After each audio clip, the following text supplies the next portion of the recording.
4월 26일 수요일, 오늘 10% 이상 급등한 종목과 그 이유에 대해서 알아보겠습니다. 오늘 장은 오후 4시 키움증권 기준으로 코스피 지수는 0.17% 하락한 2484.83포인트로 마감했습니다. 외국인과 기관은 매도로 임한 가운데 개인은 매수로 대응했네요. 한편 코스닥 지수는 0.99% 하락한 830.44포인트로 마감했습니다. 외국인은 매도, 기관은 매수로 임한 가운데 개인은 매수로 대응했습니다. 그럼 본격적으로 오늘의 급등 종목들을 살펴볼게요. 오늘 10% 이상 급등한 종목은 총 21종목으로 코스피에서는 5종목, 코스닥에서는 16종목이 나왔습니다. 이 중 상한가 종목은 대우부품, KD, 에이프로젠, H&G, 슈프리마 아이디, 미래생명자원 5종목이고요. 오늘 하한가 종목은 대성홀딩스, 성강, 삼천리, 서울가스 4종목이 있었습니다. 총 21개의 급등 종목들을 한데 모아서 섹터별로 묶어보니 6개 테마로 나눠볼 수 있었어요. 그 외 나머지는 개별 이슈로 오른 종목들인데요. 먼저 1번 사료, 농업, 설탕 섹터입니다. 최근 주요 7개국이 러시아에 대한 수출 전면 금지를 검토하고 있는 가운데 러시아는 이에 맞서 너네가 그렇게 나온다면 우리는 흑해 곡물 협정을 중단할 수 있다라고 경고한 바 있는데요.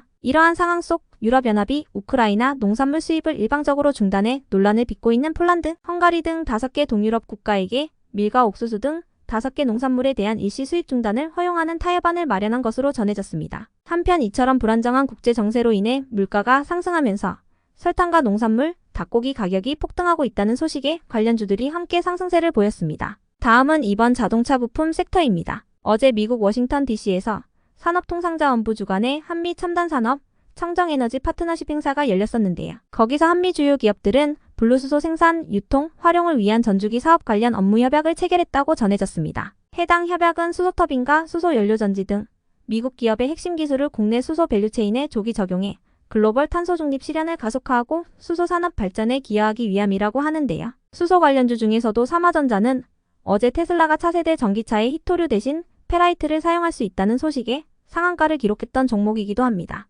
이와 더불어 어제 현대차의 어닝 서프라이즈 실적 발표에 의한 여파로 다른 자동차 부품주 일부도 상승세를 이어간 모습이었네요. 다음은 3번 도시가스 섹터입니다. 오늘 경동나비엔이 장중 잠재 실적을 발표했는데 작년 대비 매출은 소폭 줄었지만 영업이익이 81% 증가했다고 전했습니다. 경동나비엔 관계자는 코로나19 기간 동안 크게 변동하던 물류비가 안정화되면서 물류비 절감 효과로 인해 영업이익이 늘었다고 하는데요. 이 같은 소식에 천연가스, 도시가스 관련주들이 함께 상승세로 마감했네요. 다음은 4번 바이오 섹터입니다. 바이오니아가 다음 달 중으로 탈모 증상 완화 기능성 화장품인 코스메르나를 처음으로 선보인다고 전했습니다. 바이오니아의 박 회장은 해당 제품을 두고 탈모 화장품 시장의 게임 체인저가 될 것이라고 전했는데요. 특히 유럽에서의 수요가 상당할 것으로 기대된다고 언급했습니다. 이 같은 소식에 바이오니아를 비롯한 바이오주 일부가 상승했는데요. 이 중 아스타는 최근 사우디의 합작법인 설립 소식에 급등세를 보여주었던 종목이기도 합니다. 다음은 5번 AI 섹터입니다. 사실 오늘 2차전지를 비롯하여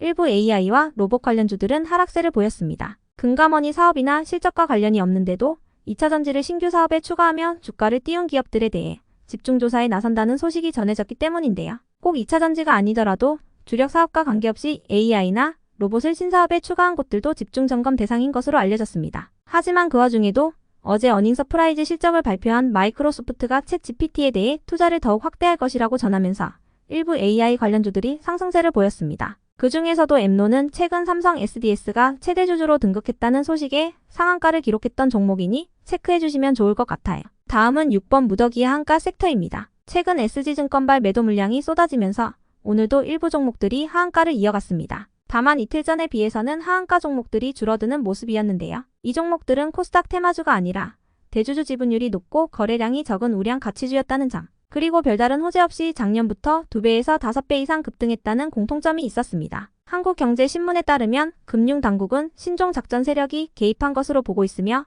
이들은 의사나 변호사, 연예인 등 고액 자산가의 자금을 모아 저평가 자산주 주가를 장기간 조용하게 끌어올리는 수법을 쓴 것으로 추정했습니다. 그 외 나머지는 개별 이슈로 오른 종목들인데요. 먼저 KD는 유상증자 청약률이 6000% 이상을 달성했다는 소식에 이틀 연속 상한가를 달성하며 강세를 이어가고 있고요. 다음으로 에이프로젠 H&G는 오늘 특별한 호재 없이 급등했지만 오늘이 최근 발표한 3자 배정 유상증자의 납입일이었습니다. 다음으로 슈프리마 아이디는 최대 주주 변경 소식에 이번 달에만 상한가를 4번이나 갔던 종목인데요. 오늘도 별다른 호재 없이 상한가를 다시 한번 달성하며 4월 중에만 5번의 상한가를 기록했네요. 여기까지 오늘 10% 이상 급등한 종목들을 알아보았습니다. 내일도 성투하세요.